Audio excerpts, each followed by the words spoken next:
বসন্ত নয়, আমার দরজায় প্রথম কড়া নেড়েছিল অবহেলা।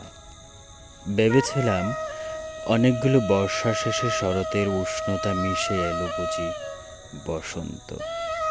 দরজা খুলে দেখি আমাকে ভালোবেসে এসেছে অবহেলা। মধ্য দুপুরের তির্যক রোদের মতো অনেকটা নির্লজ্জভাবে আমাকে আলিঙ্গন করে নিয়েছিল অনাকাঙ্ক্ষিত অবহেলা। আমি চারপাশে তাকিয়ে দেখেছিলাম আমার দিনদশায় কারো করুণা বা আরতি পেখম ছড়িয়ে আছে কিনা। ছিল না। বৃষ্টিহীন জনপদে খড়খড়ে রোদে যেমন দস্যুর মতো অদমনীয় তেমনি অবহেলাও আমাকে আগলে রেখেছিল নির্মোহ, নিঃসংকুচিত। আমি অবহেলাকে পেছনে ফেলে একবার দৌড় দিয়ে এগিয়ে গিয়েছিলাম। তখন দেখি আমার সামনে কলহাস্যে দাঁড়িয়ে আছে উপেক্ষা।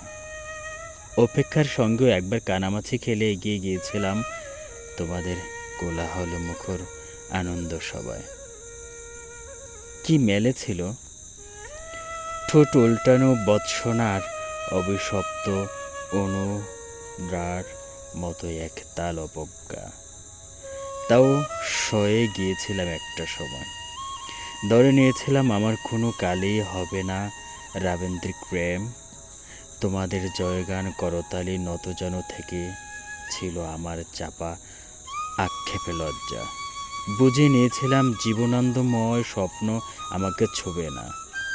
জয়নুলের রং নিয়ে কল্পনার ব্যাসাতি হারানো দিনের গানের ঐত্রান্তিক তনয়া।